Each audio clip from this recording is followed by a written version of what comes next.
सावन का महीना प्रारंभ हो चुका था। इसी विषय पर भगवान शिव और देवी पार्वती कैलाश पर विराजमान वार्तालाप कर रहे थे।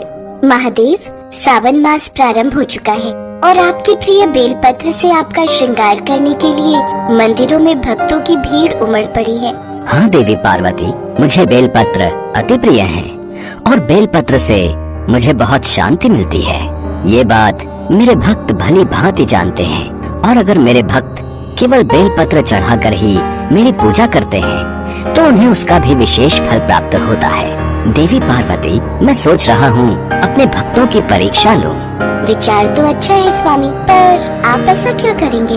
देवी पार्वती, भक्त मुझे जो बेलपत्र चढ़ाते हैं मैं वही बेलपत्र बेचने वाला बनकर धरती पर अपने भक्तों की परीक्षा लूंगा। इसलिए मैं कुछ समय के लिए धरती लोक पर जा रहा हूँ। स्वामी, ये विचार अति उत्तम है, आपको अवश्य जाना चाहिए। और इस तरह वार्तालाप करके भगवान शिव एक फटे हाल कपड़े पहने साधारण गरीब मनुष्य का रूप ले लेते हैं और गली गली टोकरे में बेलपत्र रख कर बेचने लगते हैं। बेलपत्र ले लो भाई, बेलपत्र ले लो बहन। सुनो, वो जो तुम बेलपत्र बोल रही थी ना, इसी से ले रहे क्या? कैसी बातें कर रहे हो जी? इसका हुलिया तो देखो, फटे हाल कपड़ों में न जाने कौन है। मुझे तो कोई भिखारी लगता है, कहीं किसी मंदिर में चढ़े हुए बेलपत्र इकट्ठे करके लाया होगा और वही हमें बेच रहा होगा। नहीं बहन, ये बिल्कुल ताजे पेड़ के टूटे हुए ही बेलपत्र हैं। खरीद लो ना भाई। नहीं लेना, एक बार बोल दिया, जाओ आगे जाकर बेचो। शिवजी तो रूप बदलकर भक्तों की परीक्षा ले रहे थे, पर अनजान मनुष्य उन्हें पहचान ही कहाँ पाए। सब उन्हें उस फटे हाल मैले कपड़ों में देखते तो आगे निकल जाते। किसी ने भी बेलपत्र नहीं खरीदे। लगता है मुझे किसी मंदिर के बाहर खड़ा होना पड़ेगा, शायद वहाँ कोई भक्त ये बेलपत्र खरीद ले। शिवजी बेलपत्र का टोकरा उठाए शिव मंदिर के बाहर बैठ गए। बेलपत्र ले लो भैया, बेलपत्र। अरे मेरे पास तो कोई आ ही नहीं रहा, कुछ देर और प्रतीक्षा करता हूँ। ओए, अपना टोकरा उठा और कहीं और जाकर अपने ये बेलपत्र बेच, मेरी दुकानदारी खराब मत कर, जा यहाँ से। भैया, मैं तुम्हारी दुकानदारी कहाँ खराब कर रहा हूँ? मैं तो एक तरफ बैठा हूँ और देखो मेरे से तो कोई भी बेलपत्र नहीं खरीद रहा, सब तुम्हारी दुकान पर ही तो खड़े हैं। हाँ तो तू क्या समझता रे, तुझ भिखारी से कोई बेलपत्र खरीदेगा? अरे शिव मंदिर में पूजा के लिए साफ सुथरे अच्छे बेलपत्र की जरूरत होती है। किसी गरीब से खरीद कर कोई भी भक्त बेलपत्र नहीं चढ़ाता, समझे? सब बढ़िया पूजा की दुकान से ही लेते हैं, समझे? न जाने तू कब से नहाया नहीं है, अपना होलिया तो देख। अब एक मिनट भी यहाँ रुका तो मंदिर के पुजारी बाबा को बुलाकर यहाँ से हटवा दूंगा, समझे? जाता हूँ भाई, जाता हूँ। भोलेनाथ तुम पर कृपा करें।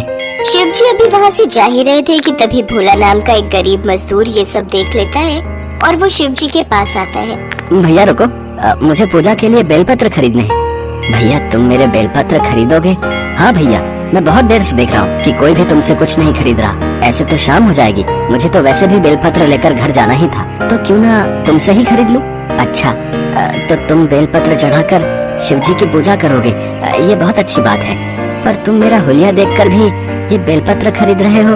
भैया बेलपत्र मैं तुमसे लूं या फिर सामने दुकान से, बेलपत्र का महत्व तो कम नहीं हो जाएगा ना। भगवान तो श्रद्धा के भूखे हैं और उस दुकानदार से ज्यादा आज तुम्हें पैसों की जरूरत है।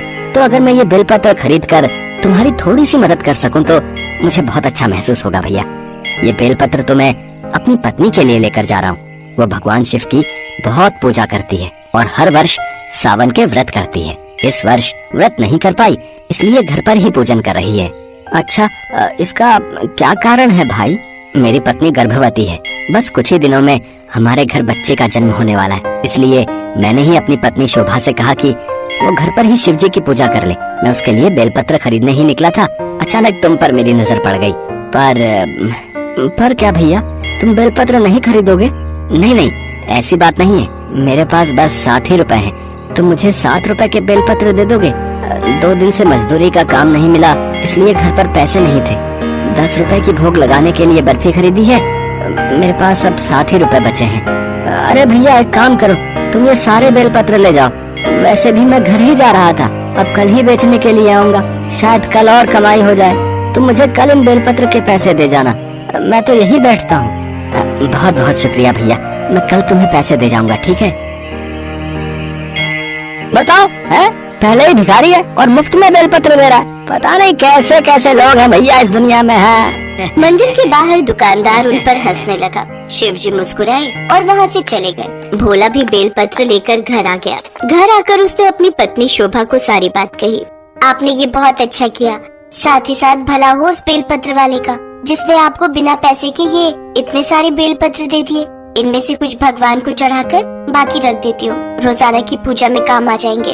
भगवान शिव और देवी पार्वती कैलाश पर विराजमान थे और वो मुस्कुरा रहे थे। भगवान शिव तो भोला की दयालुता का फल उसे प्रदान कर ही चुके थे, उन बेल पत्र को सोने के बनाकर। अगले दिन शोभा और भोला जब सोकर उठे, शोभा पूजा के लिए टोकरी में से बेलपत्र लेने लगी तो वो हैरान रह गई। सारे बेलपत्र सोने के बेलपत्र बन चुके थे।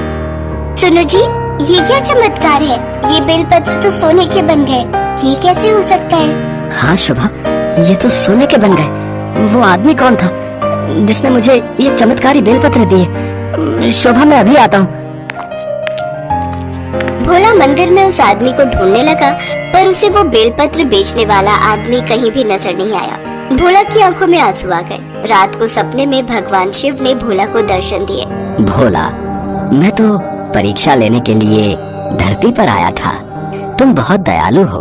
तुमने मुझे एक साधारण बेलपत्र बेचने वाला समझकर उस समय मेरी मदद की। जब किसी ने भी मेरे से बेलपत्र नहीं खरीदे, मैंने उसी दयालुता का फल तुम्हें प्रदान किया है। अब तुम इन सोने के बेलपत्रों को बेच लेना। तुम्हारी गरीबी के दिन अब दूर हो जाएंगे। अपनी पत्नी और बच्चों के साथ खुशी से रहो। मेरा आशीर्वाद सदा तुम्हारे साथ है। भोला की नींद खुली और उसने सपने की बात अपनी पत्नी को बताई। शोभा भी बहुत खुश होती है।